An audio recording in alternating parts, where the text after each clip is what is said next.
Professor Milk, oh. Hello class, this will be the third installment of my Milk Guides. To selfishly plug my own videos, they were Draventology 101 and the Building Blocks of Vane.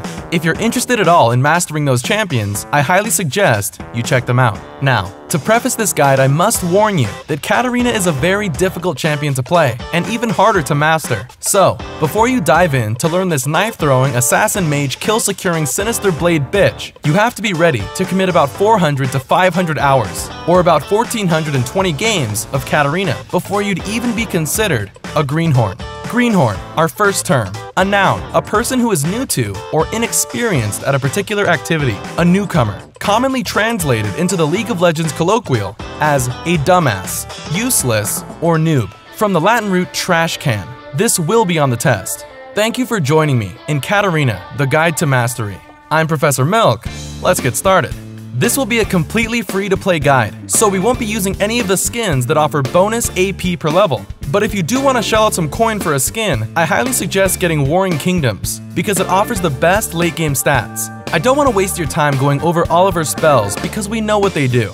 You throw a knife with bouncing blades, you shoot some knives in a circle with Shadow Slash, jump behind them with Shun Po, which can also be used to jump towards, and spin around throwing a bunch of knives with Death Lotus.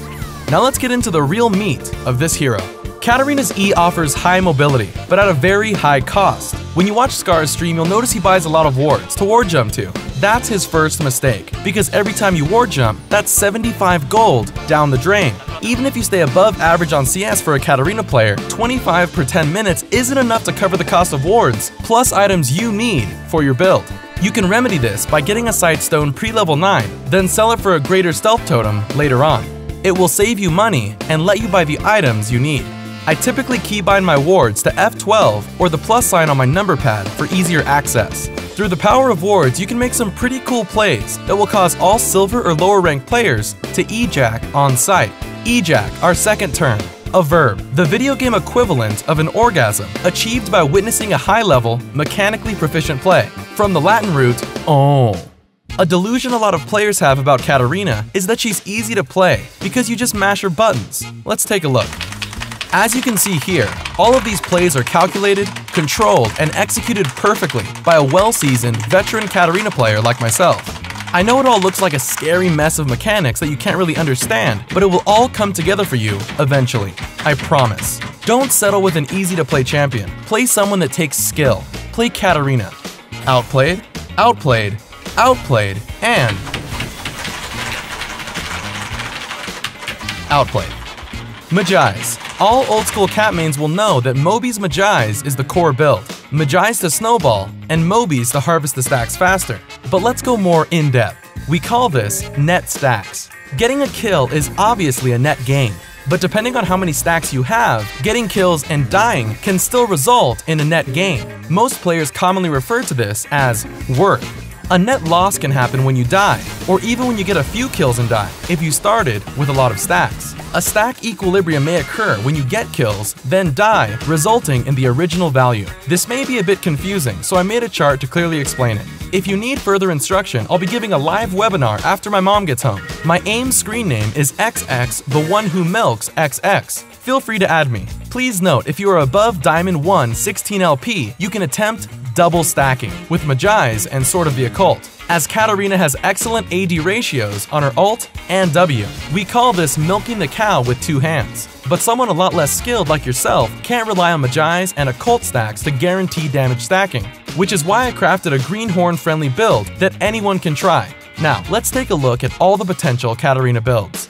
The classic 3k Elo, pre-nerfed Luden's Echo, Lulu, and the Milk build. Now wait, let me explain the build. You may question why I'd build Randuin's on Katarina, because it gives her no stats. And to that I say, shh, the teacher is talking.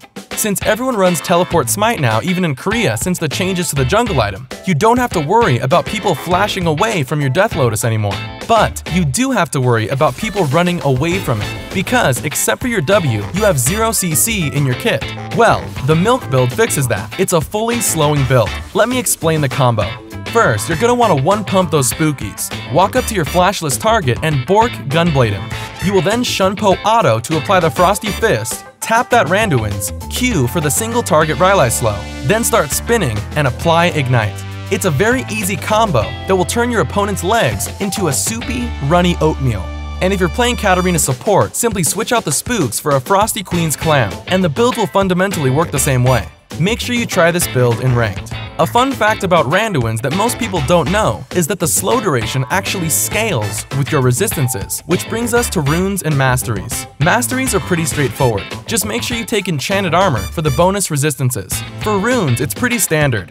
We'll just be switching out from flat MR and armor to scaling MR blues and armor yellows. We'll also be switching out 2 AP quints for armor and magic resist quints to get the most out of the Randuin slow. This will give you the much needed slow you need to make those TP smiters stay in your ult. Now I know what you're thinking. Professor Milk, won't it be difficult to play Katarina in lane because of all the stats you lose early on? The thing is, Katarina is a counterpick to most mid laners right now. She stomps Ahri, Annie, Lulu, LeBlanc, and others. That's why Riot nerfed her base stats, because her laning phase is so strong. They nerfed her base stats because her laning phase is so strong. Thank God they didn't touch her weak late game. Now get out there and don't make the same mistake Scar does time after time. Don't buy wards. They're a waste of gold. Godspeed.